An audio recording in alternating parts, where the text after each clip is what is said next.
বাংলার জন্য গড় বরাদ্দ কত রয়েছে, অর্থাৎ কত বাজেট ইয়ারলি দেওয়া হচ্ছে, সেটা কিন্তু অনেকটা বেড়েছে।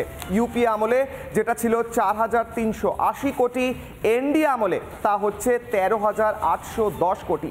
অর্থাৎ স্বর্ণালী, অর্থাৎ ময়ূখ পরিসংখ্যান বলছে দুর্ঘটনা কমেছে, মৃত্যু কমেছে, বাজেট বেড়েছে, যদিও রাজনীতির কচাকচি তো চলতেই থাকবে।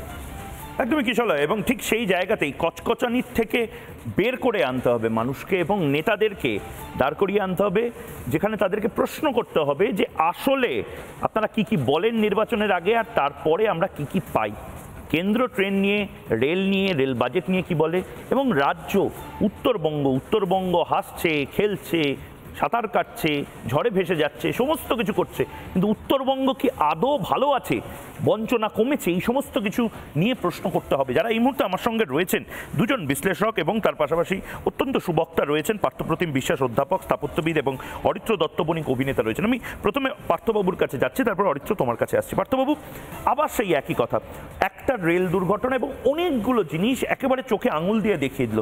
যে হাসপাতালে যাওয়া, সেই হাসপাতালে এই নিউরোসার্জন নেই, যে হাসপাতাল থেকে ট্রান্সফার হওয়া সেখানে প্রাইভেট হাসপাতালে যাওয়ার পথে রাস্তা নেই। মানে গোটা উত্তরবঙ্গটা একটা রেল অ্যাক্সিডেন্ট যেন দেখিয়ে দিল চোখের সামনে যে আমাদের আসলে কি কি নেই। এক্স্যাক্টলি, এক একটা দুর্ঘটনা আমাদেরকে চোখে আঙুল দিয়ে শুধু দুর্ঘটনা স্থলকেই দেখায় না, বরং চিনতে সুযোগ করে দেয় আমাদের রাজ্যের অবস্থা, আমাদের দেশের অবস্থা, কোন অবস্থায় আমরা আছি। এটা ঠিক যে দেখুন, দুর্ঘটনা যে হয়েছে এবং তাতে যে মানুষ মারা গেলেন 9 জন, আমি বলছি দুর্ঘটনা অতীতেও হয়েছে, আবারও হবে। ফলে আমি সড়ক পথের সাথে একটা কথা আসছিল মাঝখানটায়, যে আপনি যখন এই শোটা শেষ করবেন আপনি দেখবেন যে ইতিমধ্যে গোটা দেশে 12 জন লোক অন্ততপক্ষে রোড অ্যাক্সিডেন্টে মারা গেছেন। আমি রেলের অবস্থাটা ঠিক সেরকম নয়, ফলে রোডটা অনেক বেশি লেন্থ এবং সেই হিসেবে আমাদের রেলের লেন্থ অনেক কম। আপনি ধরেন 1,26,000 কিলোমিটার মাত্র, কিন্তু এই মাত্র শব্দটা বলছি গোটা দেশ জুড়ে যেটা নেটওয়ার্কটা ছড়িয়ে রয়েছে। ফলে সেটাকে সামলানোর জন্য যে পরিকাঠামো দরকার সেটা আমাদের অপ্রতুল, এ নিয়ে আমার কোনো সন্দেহ নেই। ফলে সেটার মান উন্নয়ন ঘটাতে হবে। ফলে এবার এই যে বাংলা যে প্রশ্নটা করবে, আপনার স্টুডিওতে আমরা বহুদিন ধরে ডিবেট করছি, গত 3-4 দিন ধরে, যে এখানে দাঁড়িয়ে আমাদের সত্যি বাংলার রেলপথগুলো কতটা সুরক্ষিত, সেখানে বাংলা সরকার তারও কিছু ভূমিকা আছে, বাংলার শাসক যারা আছেন তাদেরও কিছু ভূমিকা আছে। আপনি দেখুন যে যদি বলা যায় যে এই মুহূর্তে কলকাতা থেকে, মানে বাংলা থেকে, বাংলার রাজধানী থেকে কলকাতা দিল্লি, কলকাতা মুম্বাই, কলকাতা চেন্নাই, এই তিনটে রুট হচ্ছে ভারতীয় রেলের অন্যতম কি বলবো densely populated route, one of the most highest revenue earning route. ফলে এই রুটগুলোতে রক্ষা কবচ লাগানো হবে না, তার কেন পরিকাঠামো উন্নত হবে না, এটা নিয়ে সংসদে সরব হওয়ার কথা যদি কেউ হয় তাহলে বাংলার শাসক, বাংলার সরকার, তাদের হওয়া উচিত ছিল।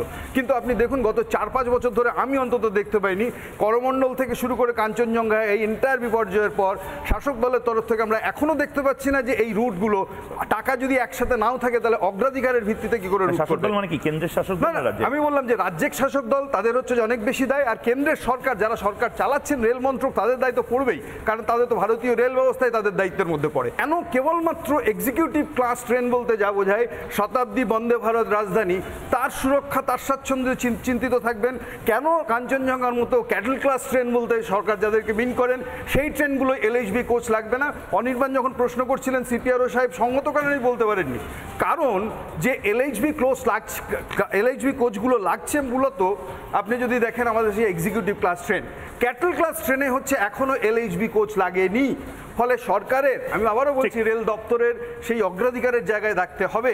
ফলে সেটা নেই বলেই হচ্ছে যে আমরা কিন্তু এই বিপদ শৃঙ্খলার মধ্যে একদম। আমি ঠিক এই জায়গা থেকে অরিত্রর কাছে আসছি। অরিত্র, আমরা কি মানে বাংলার মানুষ কি প্রশ্ন করাটা ভুলে যাচ্ছে? মানে প্রশ্ন, নিজেদের জন্য প্রশ্ন, আমরা নিকারাগুয়ার জন্য প্রশ্ন করি, আমরা প্যালেস্টাইনের জন্য প্রশ্ন করি, আমরা এমনকি গোটা দেশে যা যা হচ্ছে তার জন্য প্রশ্ন করি, কিন্তু বাংলা কি পেল? বাংলা সবচেয়ে বেশি প্রকল্প পাচ্ছে কিনা, রেলের প্রকল্প পাচ্ছে কিনা, উত্তরবঙ্গের সাংসদরা কি করছে, বিধায়করা কি করছে, এই প্রশ্নগুলো তো করতে হবে। কারণ এটা তো কোনো কথার কথা না। আজকে সন্ধ্যে 7টার পর তোমাকে এবং আমাকে যদি জলপাইগুড়ি বা মাথাভাঙায় যেতে হয়, পকেটে আমাদের ক্রেডিট কার্ড আছে, আমি তো বিমান পাবো না, আমি তো ট্রেনে যেতে পারবো না, ওয়েটিং লিস্টে থাকতে হবে, কমিউনিকেশন নেই, ডেভেলপমেন্ট নেই। এইভাবে যদি বছরের পর বছর চলে, কি করে হবে অরিত্র? দেখুন, আলোচনাটা যে জায়গায় শুরু হলো সেইখানেই গোড়ায় গলদ আছে। সেটা কীরকম? আপনি বলছেন যে উত্তরবঙ্গ, এই যে উত্তরবঙ্গ এবং দক্ষিণবঙ্গ এই যে পার্টিশনের খেলাটা আমরা শুরু করেছি, এটাই খুব ডেঞ্জারাস। আমাদের বলা উচিত যে বাংলার উত্তর অথবা বাংলার দক্ষিণ। এই উত্তরবঙ্গ যে ভূগোলটা সেটা দীর্ঘদিন ধরেই ডিপ্রাইভড আছে, এবং সেখানে রাজনৈতিক কারণে হোক, ভৌগোলিক কারণে হোক, বিভিন্ন ফ্যাক্টরের জন্যে বাংলার উত্তরের যে জেলাগুলি তারা বিভিন্ন দিক থেকে বঞ্চিত, রাজ্যের প্রকল্প থেকে, কেন্দ্রীয় সরকারের প্রকল্প থেকে, সব দিক থেকে।